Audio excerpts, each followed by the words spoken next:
the Ukraine war has pitted Ukraine and its Western allies on one side and Russia on the other side. Like every war, it is very, very tragic. The victims are the young people who die, also the old people, but usually the military dead are young, and their families. It's just simply terrible when these wars happen. So, what's the plan to win the war? Now, the phrase existential threat is tossed around by people who want to say that this war is necessary. And, that begs the question, what is the real existential threat? And if you can overcome the real existential threat, then you would have won the war.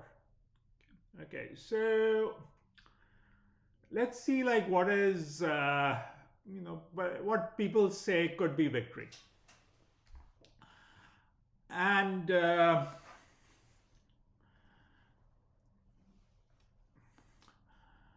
okay, so let's say in the next 5 to 10 years, one of these two things happen. Okay. Ukraine regains Crimea and returns to its pre-war borders. So let's say what it had before 2014. So that's one possibility. The other is that Russia annexes all the 4 oblasts which it has declared its intention to annex, also reaches Odessa and cuts off Ukraine from the Black Sea. So these are sort of two alternatives, and each side would say, yeah, if we got this, then we would be victorious, and the other side would say, if we got that, we would be victorious. Okay, so neither of these address the existential threat that these countries face. This is short-term thinking. It's incorrect because it's short-term thinking. The short-term thinking is unimportant. It's the long-term which matters.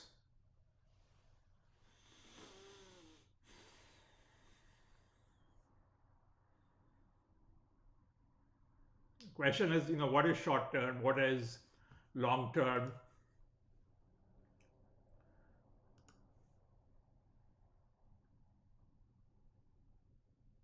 Okay, so the question is that exactly when we are planning our actions and we are thinking, okay, this is where we want to be, and then whatever we plan, the question is that how far out are we looking at the results? Okay, so what exactly are we trying to achieve? And if you look at the these definitions of victory, that's probably in the next 5 to 10 years. That's where these two sides want to be. Okay, but in I also talk about this thing, the correct time horizon for decisions. There's a section in my book, the correct time horizon for decisions is in this book, and what I point out is that the correct time horizon for decisions for a community or a society or a nation should be 60 years. So, which is to say that the plan which they have for the future should not be 5 to 10 years, where the country is going to be 5 to 10 years. It should be 60 years. And why 60 years? Well, again, it's explained in the book. But let's just kind of a brief preview. 60 years is about 2 generations long. So it's gives you sufficient time to plan and achieve the important goals. Okay. Plan and achieve the important goals. You can't achieve the important goals in 5 years or 10 years. So 60 years is a time horizon, and it's not too long because when you start with a plan, you want to kind of see like how the plan is progressing. If you say, "Oh, I have a 500-year plan," then you'll say, I don't know what happened. 10 years later, you'll say, did we make any progress? I don't know. There's like 490 years left. After 50 years, you'll say, maybe we are getting where we want to be. Maybe we are not. So 500 years is too long. 5 to 10 years is too short. The correct time horizon for a community or a society or a nation is 60 years.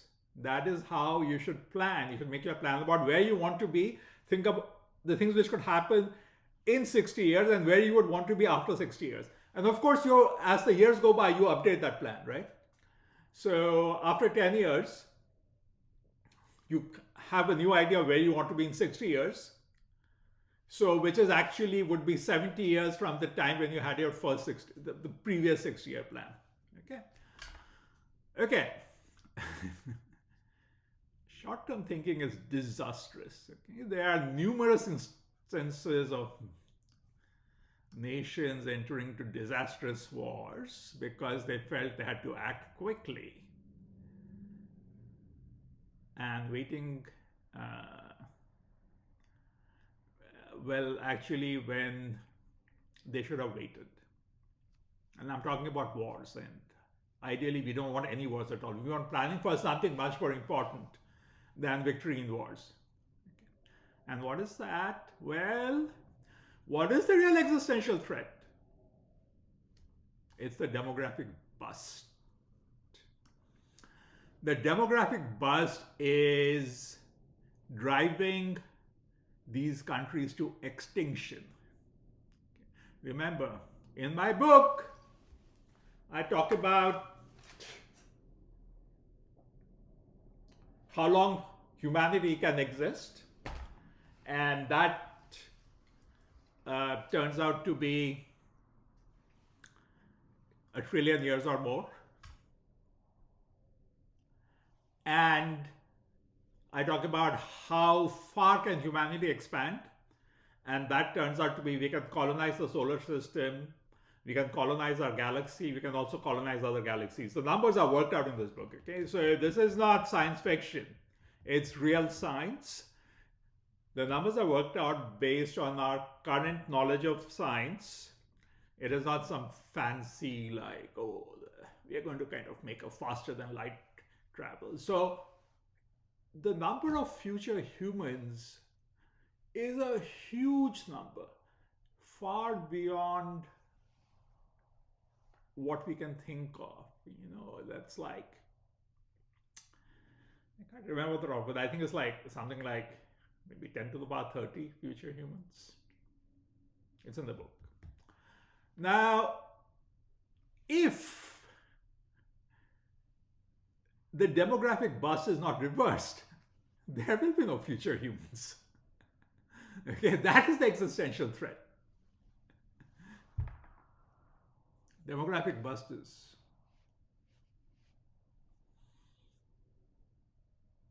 Now, all these countries in the war and other countries around the world are mostly all terminal cultures. And if they are not terminal cultures, there are any communities which are not terminal cultures, they are headed towards becoming terminal cultures. What is a terminal culture and what is a stable culture? It's there in this book. Okay, so, but you get the idea. Okay. Now, if you want to kind of have visual representation of how these countries are terminal cultures, you can look at the population pyramids. So in a population pyramid, if the, an ideal population pyramid should be, if a community is not, or a nation is not declining, it should be broadest at the bottom and then gradually slope up, because that is stable, because there is some amount of mortality in every generation. The mortality initially is very low, so initially the shrinking as you go up is slow, but of course when you get to like 80, 90, it becomes sort of kind of rapid. Okay. So let's look at the population pyramid of Ukraine. And you can see that the bottom is falling sharply. The population of Ukraine is declining sharply. Instead of being gradually, like a stable culture would be gradually increasing as you go further down, instead it's shrinking quite rapidly. Germany, also very involved in this war. They are also shrinking, not as rapidly, but still they are headed towards extinction. Russia, also shrinking quite rapidly. All these are terminal cultures. Okay. Some of them are going to be near extinct in 100 years, some of them will be near extinct in 200 years. It's not really much to choose between them. Okay, so these countries are terminal cultures and they're fighting a war. What is that like? You go into a cancer ward, okay, these patients have cancers. And what do? They're not trying to cure themselves of their ailments. Instead, they're throwing whatever they can lay their hands on. They're throwing shoes at each other. They're throwing bowls of soup.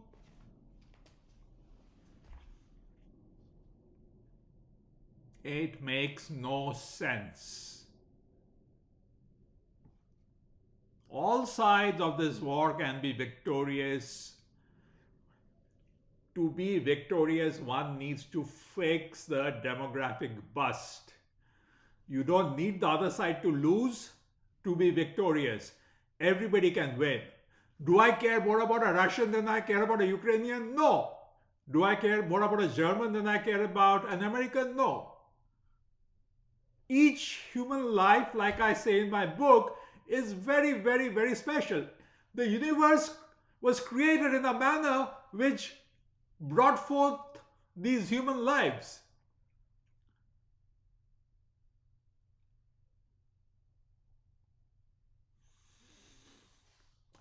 Everybody should win.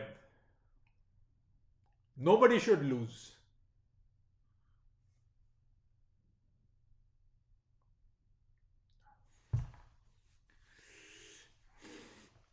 Okay, so what is the plan for victory? What we need for the plan for victory is we need to get over this population bust. Okay. And governments are aware of this, and they try to reverse the population decline. And what do governments know? I mean, how do they go about things? Well, the obvious thing that they do is that they give economic incentives to get to whatever they want to happen.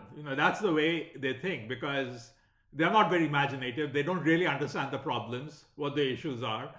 So they address it the way, we're going to spend so much of money trying to fix this problem, right?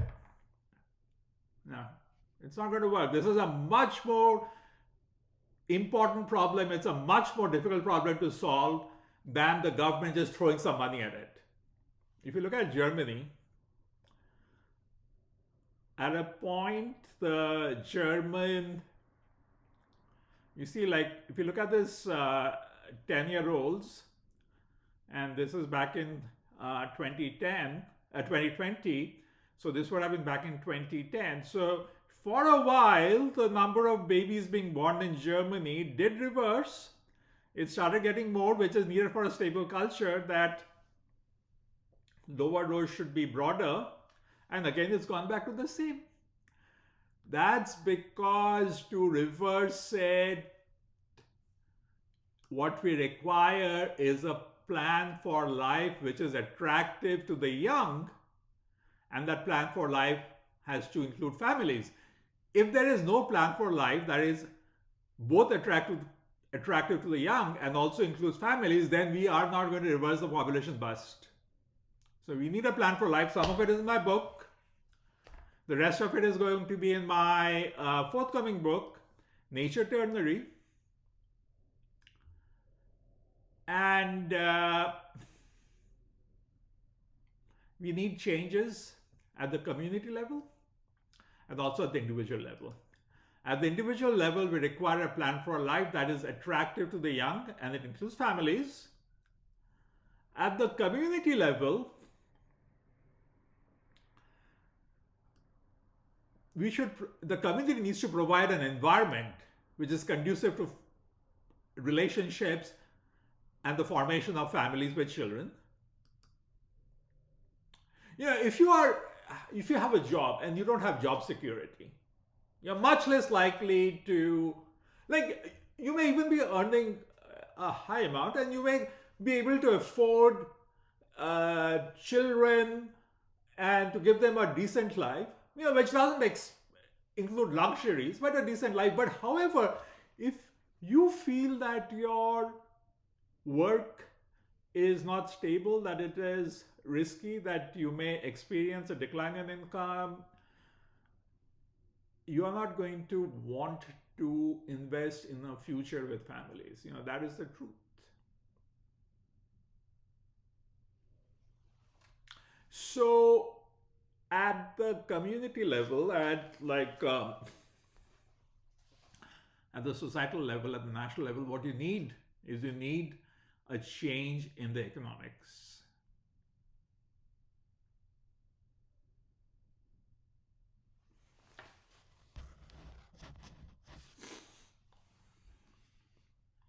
You need to provide stable work which takes away this feeling of insecurity. That's just one thing, okay? The second thing is you can't have consumerism. This entire idea that the meaning of life is to get to the next higher standard of living works against children. Okay? Because there's always the next higher standard of living, and then children become a sort of an interference to that goal. So you can't have consumerism. You have to balance your desire for consumption of goods with a desire for human relationships, for doing your duty to future generations. So all these have to be part, and these actually are part of the best possible life.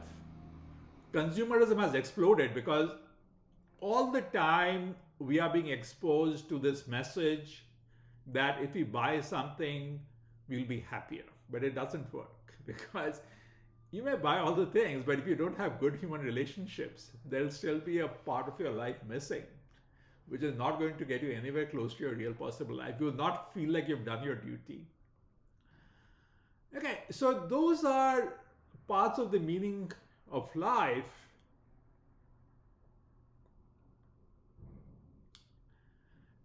And